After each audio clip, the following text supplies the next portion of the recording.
राजनीतिक कार्यक्रम पर जानकारी किस चीज़ में कार्यक्रम है? भारत रक्षा मंच जो पूरे देश भर में व्याप्त है, अरुणाचल से लेके अंडमान तक और गुवाहाटी से लेके गांधीधाम तक, कश्मीर से लेके कन्याकुमारी तक, और ये 13 साल से चल रहा है। इस संगठन का राष्ट्रीय कार्यकारिणी अधिवेशन है, राष्ट्रीय कार्यकारिणी बैठक है 2 दिन की। आज 22 जुलाई पहला दिन है और कल 23 जुलाई दूसरा दिन है। इसके अंदर क्या होता है और ये हर 6 महीने होती है कार्यकारिणी। इसमें आंकलन किया जाता है क्या क्या कार्यक्रम हुए, क्या क्या एक्टिविटीज़ की गई और आगे आने वाले 6 महीने में हमारी क्या योजनाएं हैं, ताकि भारत रक्षा मंच सक्रिय तौर पे भूमिगत तरीके से बता सके कि जो इलीगल इमिग्रेंट्स बांग्लादेश से या जहाँ से भी आ रहे हैं, जो आज 5 या 6 करोड़ की तादाद में हैं इंडिया में, वो रुक जाएं और हिंदू समाज को जो ग्रसित करने का, ख़त्म करने का काम कर रहे हैं, उस पर रोक लगाई जाए, मजबूती से रोक लगाई जाए। सर, जम्मू कश्मीर में जो आपकी पहली बैठक है? राष्ट्रीय कार्यकारिणी बैठक पहली है। क्षेत्र की, प्रांत की ये बैठकें हमेशा होती रहती हैं। अभी उदाहरण के तौर पे त्रिकूट यात्री निवास जम्मू में 27 जून को 2023 को हमारे स्थापना दिवस की मीटिंग बैठक जम्मू में हुई। तो अलग अलग क्षेत्र में, अलग अलग प्रांत में, लेह में, लद्दाख में, जम्मू में, हर जगह ये कार्यक्रम 12 महीने चलते रहते हैं। और पूरे राष्ट्रीय बैठक जो है ये 4-5 साल बाद एक जम्मू में दोबारा हो रही है। हर जगह हर 6 महीने बाद अलग अलग स्थान पे भारत में होती है। भारत रक्षा मंच जो है ये मुख्य तौर पे किस चीज़ पे काम कर रहा है? जैसे मैंने अभी आपसे कहा, सबसे बड़ी चीज़ ये है कि 1971 की लड़ाई, जिसमें मैं भारतीय नौसेना में मैं रिटायर्ड कमांडर हूँ और 1971 के युद्ध में मैं लड़ा हूँ।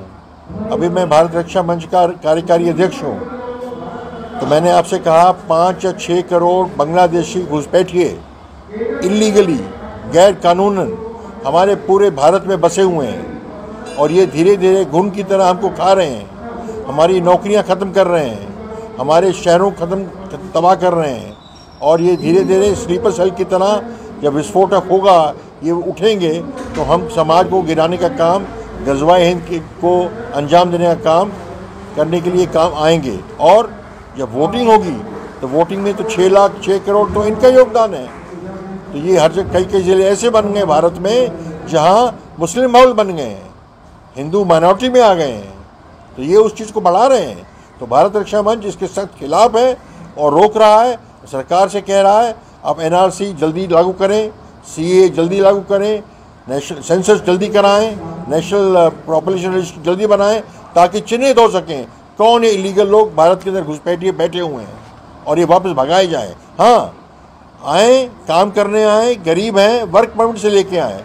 मैं भी विदेशों में काम कर चुका हूँ। जब मैं TCS में वाइस प्रेसिडेंट था, उपाध्यक्ष था, तो मैं इंडोनेशिया में कंपनी खोली। वर्क परमिट मिलता है, सिटीजनशिप नहीं मिलती। आप काम करिए, साल, 2 साल, 4 साल, वापस आ जाइए। तो ये बात है, कानूनन काम हो, गैर कानून छुपे तरीके से काम ना हो। और इसमें ये बड़ी भारी बात है कि अपना आप ऊपर से नहीं टपक रहे, मिली भगत है पॉलिटिशियंस की, मिली भगत है अधिकारियों की, जो पैसा लेके इनको अधिकार कार्ड, राशन कार्ड और दे देते हैं, इनको सारी सहूलियतें मिल जाती हैं, मकान मिल जाता है। तो हमारे घर का भेदी लंका ढाबे वाला काम हो रहा है। ये भी भारत रक्षा मंच उजागर कर रहा है कि उनके ऐसे अफसरशाही, ऐसे नेता, उनके आगे से काम किया जाए कि ये चीज़ को वो जो बढ़ावा दे रहे हैं पैसे लेके, वो बिल्कुल ना हो। हमारे में से जयचंद, मीर जाफर पकड़े जाएं। आम जनता को क्या अपील करना चाहते हैं? आम जनता से हम ये कहना चाहते हैं, आप सोचेंगे सरकार बचाएगी, आप सोचेंगे पुलिस बचाएगी, आप सोचेंगे आर्मी बचाएगी, बिल्कुल गलत है। पड़ोसी को बचाएगा तो बचेगा भारत, बचेगा समाज। अगर मेरे घर में चोरी हो रही है, पड़ोसी कहता है छोड़ो, होने दो, तो पूरा समाज नुकसान में जाएगा। और यही हमारी विडंबना है। हम 800 साल गुलाम इसलिए रहे, हम एक दूसरे से संगठित नहीं हैं, हम एक दूसरे का दर्द नहीं समझते। बातें तो हम कर देते हैं, जब टाइम आता है हम खड़े नहीं होते। कोई ईव टीजिंग कर रहा है, कोई लव जिहाद हो रहा है और हम चुप हो जाते हैं, उस पर घर हो रहा है, छोड़ने दो। सड़क पे गुंडा मुसलमान हमारी लड़की को छेड़ देता है, हम साइड से निकल जाते हैं। आपने देखे कई वीडियो। हम यही तो हमारी कमी है। हम सोच सरकार करेगी, भगवान करेंगे, गलत काम है। हम जब तक हाथ में नहीं लेंगे इनिशिएटिव और डंडा और तलवार, तब तक दुश्मन डरेगा नहीं। अफसोस है 100 करोड़ हिंदू और 25 करोड़ मुसलमान, और हम ही घबराते रहते हैं। हम पतली गली लेके चुप जाते हैं और उनको तब बढ़ावा मिलता है कि हमारे ऊपर एक काम करते हैं। क्या होगा जो 40 करोड़ होंगे? तो बंटाढार हो जाएगा। तो क्या तरीका है? पुलिस आएगी हर जगह? नहीं आएगी। आर्मी आएगी हर जगह। कश्मीर में क्या हुआ? आर्मी थी 19, आप तो कश्मीर से बोल रहे हो। 1990 का आज हो, इसके 5 लाख कश्मीरी पंडित विस्थापित कर दिए गए। किसी संसार में देश में आपने देखा है कि अपने ही देश में आप रिफ्यूजी बन गए? मेरे पिताजी पाकिस्तान से आए 1947 में और बंटवारा हुआ। अपने ही देश में मुसलमानों ने भगा दिया हमें। क्यों? हम मजबूत नहीं हैं, हम तलवार नहीं उठाते, हम मुखर नहीं हैं। तभी क्या देख रहे हैं? मुखर हिंदू प्रखर राष्ट्र। मुखर हिंदू प्रखर राष्ट्र खाली बोलने से नहीं, मजबूती से, स्पष्टवादिता से, गलत काम को सहने का नहीं, उसके अगेंस्ट कार्रवाई करने का, खुद डंडा उठाने का जरूरत पड़े तो। सेल्फ डिफेंस के लिए कानून भी हुक्म देता है, डंडा उठा सकते हैं आप।